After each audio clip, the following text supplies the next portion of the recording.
All right, welcome back. This is lecture number 20, 3.10, Shaping a New Republic.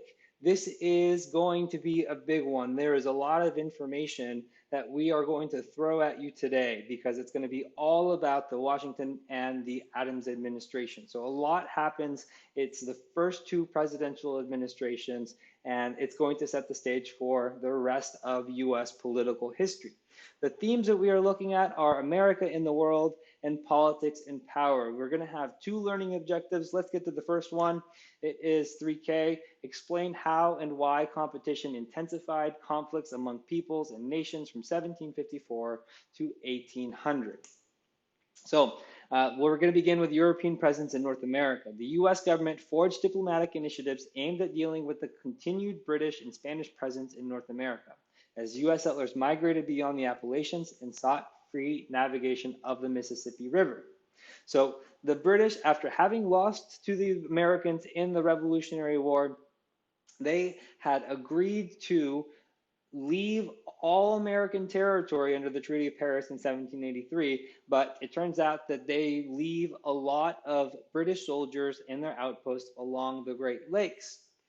And they also cut off a major amount of trade with the United States. They said, all right, United States, you want to be independent, you don't think that you need Great Britain, we will let you be on your own and see if you can succeed. So they cut off a lot of their trade. In 1794, John Jay, at the time the US Supreme Court Chief Justice, goes over to Britain to negotiate a new treaty with the British that's going to reestablish that trading partnership, as well as negotiate the exit of those last British troops in the Western region. As far as the Spanish presence in North America, they had been awarded Florida as part of the Treaty of Paris in 1783. But as you can see in the map on the bottom left, the area of East Florida or West Florida was being debated between the United States and Spain. And so the boundaries negotiated in Pickens Treaty in 1795, the Spanish want to make sure that they continue to rival the British presence in North America. And so that's why they want to get in with the Americans. They will allow the United States to have right of deposit in New Orleans. So that means that they're able to put goods that are shipped through the Mississippi River and end up in New Orleans. And they're able to store them in New Orleans without paying taxes so that they can later be sent off and exported elsewhere. And our next learning objective is about the diplomacy during European wars. So the war between France and Britain resulting from the French Revolution presented a challenge to the United States over issues of free trade and foreign policy and fostered political disagreement. So we covered in a previous topic that our revolution helped spark the French Revolution in 1789. The French revolt against King Louis, and they chop off his head, as you can see down at the bottom. They burn down the Bastille, which is a symbol of the French monarchy and the French oppression. And because the United States had an alliance treaty with the French from the Revolutionary War, we were technically expected to go in and help France fight these wars that sparked as a result of the revolution. But because we had made the agreement with the king and not the new Republican revolutionary government of France, and because we were in a very precarious, fragile state of being a new country, George Washington decides that it is not worth going to war. So he issues a proclamation of neutrality in 1793, keeping the United States out of war. He says the US is not strong enough to fight. Thomas Jefferson, who was Secretary of State at the time, who was a Francophone, someone who thought very highly of the French and had a lot of French friends, was very angry over Washington's decision to not come to the aid of their allies, and so he resigns as Secretary of State in protest. All right, now we're going to shift our focus out west. So Spanish missions in Florida. The Spanish, supported by the bonded labor of the local American Indians, expanded their mission settlements into California. These provided opportunities for social mobility among soldiers and led to new cultural blending. All right, so Spanish in California are continuing to expand north. They get as far north as the San Francisco area. So the northernmost mission is in Sonoma. Now, all these missions that start all the way down in San Diego and go up to Sonoma are connected by El Camino Real. So this is like the royal road that connects these missions, all the Spanish settlements. And just like they had in New Spain in central Mexico, the Spanish settlers began to intermarry with the American Indians. And so it creates a new mixed society. And these are the Californios or the Paisanos. And so they will have a mixture of culture, mixture of dialect. But after the mission period um, ends, the Spanish begin to give land grants of ranchos and the presidios given to these Spanish soldiers. And some of these ranchos are being granted with an additional amount of Indian labor. And so they're going to continue to be there until we fight the Mexican-American War in the 1840s. And then later on, California will become a state in 1850. All right, so U.S. relations with American Indians. An ambiguous relationship between the federal government and the American Indian tribes contributed to the problems regarding treaties and American Indian legal claims relating to the seizure of their lands. So white settlers encroaching on Indian land is not something new. This is something that we've continued to see over and over again. The American settlers are wanting to go west, especially now that they have taken that land back from the British. So this continued encroachment sets off attacks from the Western Confederacy led by Little Turtle. And Little Turtle is there on the screen for you on the right. The British are supplying weapons to American Indians. Remember, they still have outposts in the Great Lakes region in order to destabilize the United States. The U.S. Army under Anthony Wayne defeated the Confederacy in 1794 at the Battle of Fallen Timbers. The Battle of Fallen Timbers was not a huge war. It was not a major war. There weren't many casualties. The U.S. troops were large in number, but the amount of casualties overall that were lost in the battle were not great. The reason why the Battle of Fallen Timbers became so significant is because in their retreat, the American Indians tried to enter a British fort because they had been helped by the British. They were being given weapons. And in order to avoid war with the United States, the British keep the American Indians out. And so they really had nowhere to go. The Native Americans signed the Treaty of Greenville with the United States, and it opens up territory for Americans to settle in what we now know as Ohio. All right, our next learning objective, 3.L, explain how and why political ideas, institutions, and party systems developed and changed in the new republic. So now we're going to talk more about the government that is instituted. So precedents in the early republic. So precedents are going to be traditions that are going to be carried forward for following administrations to follow. So the key concept is during the presidential administrations of George Washington and John Adams, political leaders created institutions and precedents that put the principles of the Constitution into practice. So one of the first precedents that Washington set was the creation of a cabinet. So the cabinet are the main closest group of advisors for the president. He creates 4 departments: the Department of State, led by Thomas Jefferson, seen there in the top left, the Department of the Treasury, led by Alexander Hamilton, seen there in the middle top, and the Secretary of War, the Department of War, led by Secretary of War Henry Knox, in the middle left. And he is a Brigadier General from the Revolutionary War, so kind of fit his role. And then lastly, the Attorney General, which was Edmund Randolph, and he is seen there in the right in the middle of the screen. Additionally, John Jay is appointed as the Supreme Court Chief Justice. Congress is going to pass the Judiciary Act of 1789 to establish the rest of the federal courts, the district courts and the circuit courts of appeals, because the Constitution really only talks about the highest court in the land as the Supreme Court, and it leaves Congress to set up the other courts below it. Another precedent that's set during the Washington administration is the stretching of the powers of the federal government. with the necessary and proper clause in the Constitution. This said that Congress could make any law that was necessary and proper in order to carry out the objectives that it is given in the Constitution. And so we're going to see that being put to practice several times in the new administrations.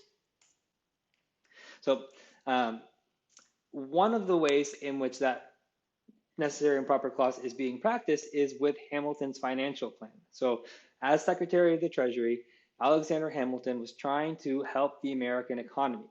And he had a three-step plan. So the first one was to assume all of the state's debts from the Revolutionary War and then pay them off, so that the states would have no more debts and that the new government would have debts that they would continue to make payments on to build their credit. If the United States could show other countries that they could repay their old debts, that means that they would be able to get loans from other countries in the future.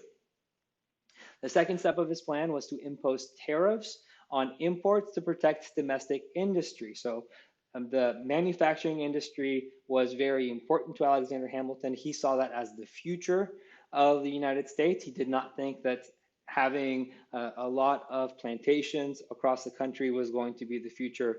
He thought that there was going to be more money and more success for the United States if we turned our eyes into manufacturing. And the best way to protect our new manufacturing industries that were starting to grow was to increase the price of competing goods from outside of the country. And finally, the last thing that was part of his plan was to create a national bank. And this actually required an act of Congress to create.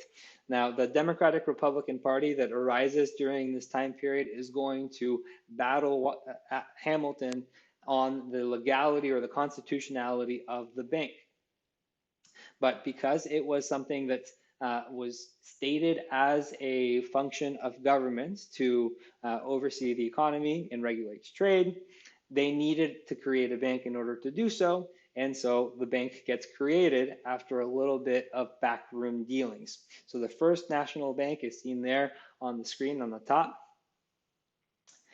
And another precedent that is set is putting down insurrection. So the Whiskey Rebellion is a rebellion that starts as a result of these excise taxes that are put in place because Hamilton says that we need more national revenue. So the tariffs that are imposed are not as high as Hamilton wanted. And so in order to supplement that, he convinces Congress to pass a tax on whiskey. So all of the Western farmers that farmed wheat would turn their wheat into whiskey because the roads were very poor and it took a long time to get the product to market.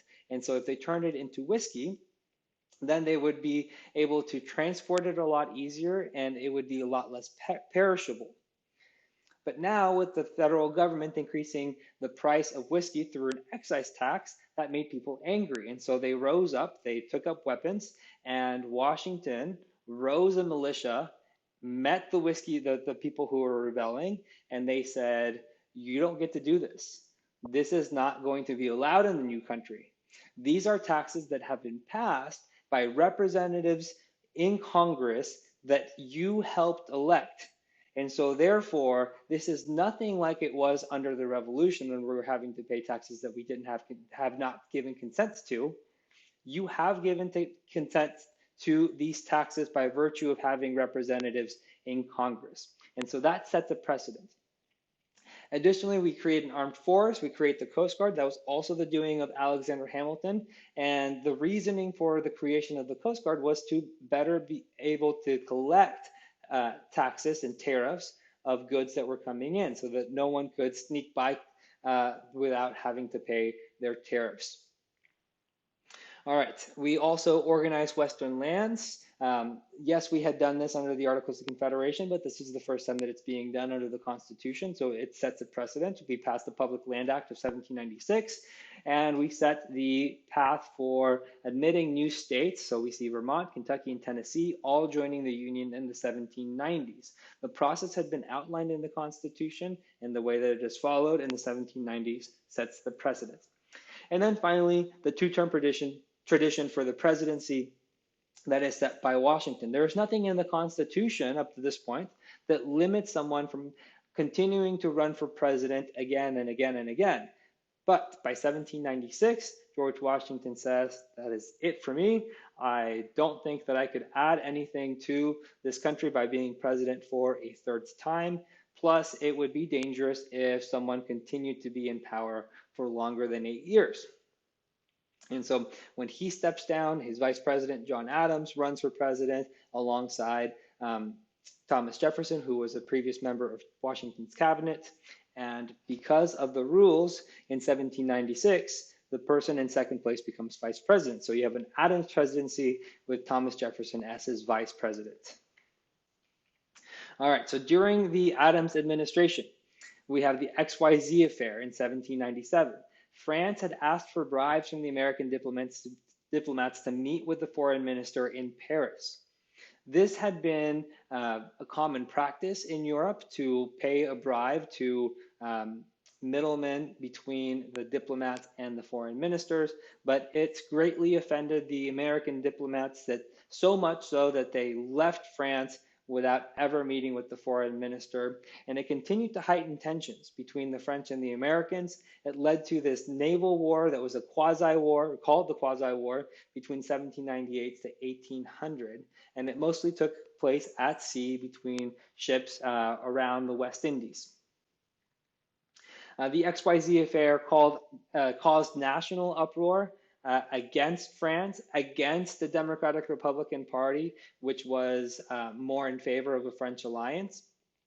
And so the Federalists used that anti-French, anti-Democratic Republican sentiment to take over Congress and pass the Alien and Sedition Acts in 1798.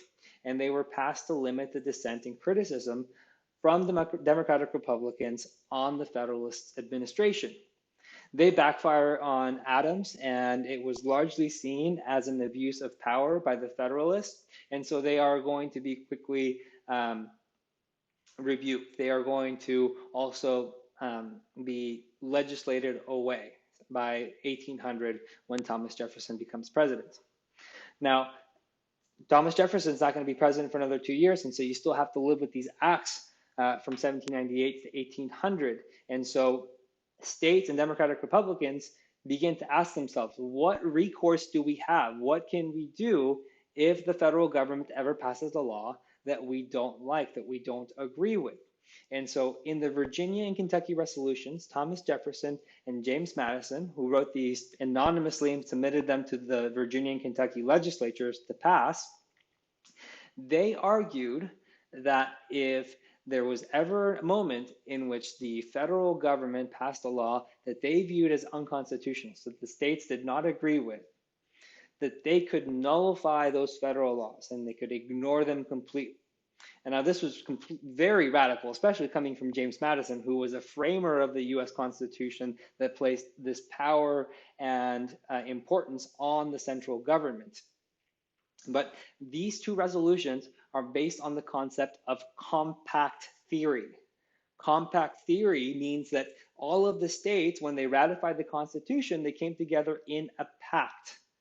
And whenever that pact becomes harmful to one of the states, then the state has a right to nullify a law, or even worse yet, leave that pact.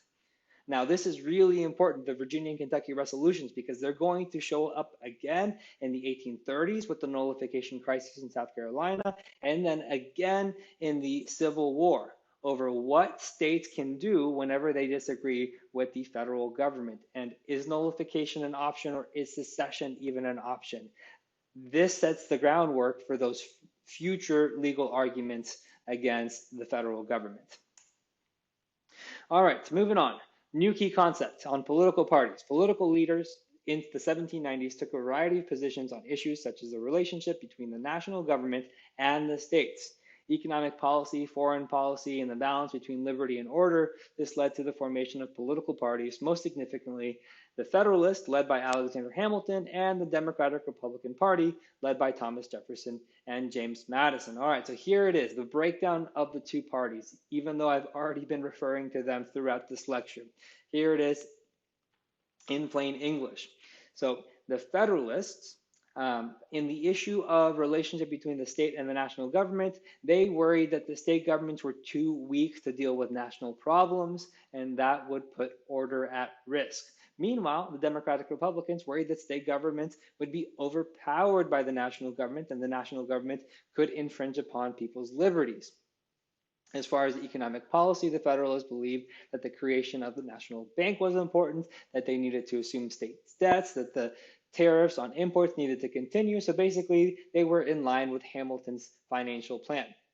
The Democratic Republicans, they wanted to reduce government interference. They wanted to take away these excise taxes that made imported goods so expensive. So you're going to see that the people who support the Democratic Republicans are going to be the ones who live in areas where there is not a lot of manufacturing, where these tariffs and excise taxes are going to hurt rather than to help. As for foreign policy, the Federalists favored a stronger trade relationship with Britain because that provided a better economic outlook. Meanwhile, the Democratic Republicans favored a stronger relationship with France because that had a better fit ideologically, being in alliance with another country that was a republic. And then as far as liberty and order, the Federalists preferred a loose interpretation of the Constitution in order to increase the powers of the federal government when necessary to maintain order.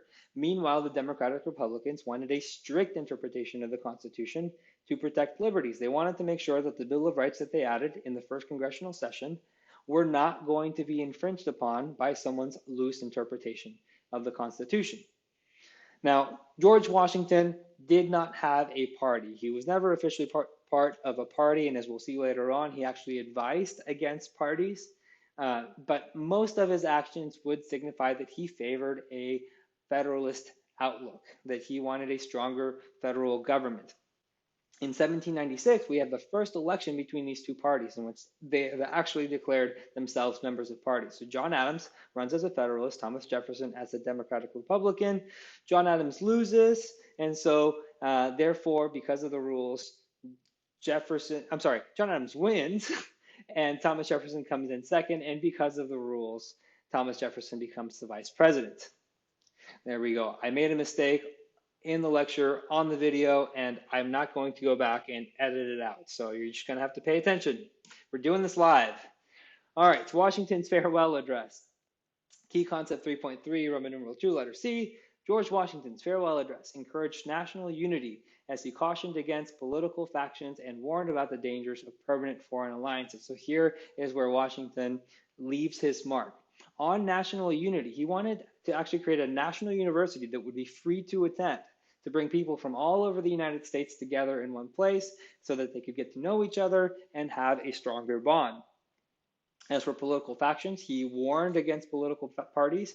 He said that the sectionalism that they created would hurt the country, and his words would become the truth. So foreign alliances, he warned of permanent alliances. He said that temporary alliances might be useful from time to time, but permanent alliances needed to stay out of to avoid wars in which we were not directly involved, that had nothing to do with us. Now here is a quote from the very last part of George Washington's farewell address. He says, "With me, a predominant motive has been to endeavor to gain time to our country to settle and mature its yet recent institutions, and to progress without interruption to that degree of strength and consistency, which is necessary to give it, humanly speaking, the command of its own fortunes." So Washington is saying here that he recognizes that being a young republic is risky, that there's a lot of risk. They're still in a fragile period, and he doesn't want to put that at risk. Maybe later on down the road, when we have command of our own fortunes, we can start playing the diplomacy game a little bit better. But for now, it is better to continue to stay and remain neutral. All right, I told you that was going to be a long lecture. But here is your recap. So we have Jay's Treaty and Pinckney's Treaty negotiated to deal with the European presence in North America. Jay's Treaty was with Britain. Pinckney's Treaty was with Spain. The U.S. remains neutral in European wars caused by the French Revolution. The Spaniards continue to expand into California. American Indians unsuccessfully are unsuccessful in the attempt to stop encroachment. The first 10 years of the Constitution was filled with precedents. We have political parties that begin to dominate government. And finally, Washington's farewell address calls for unity and defense in a fragile period. All right, that is it for this lecture. We have just 2 more lectures left in period 3, and so I will see you on the next one.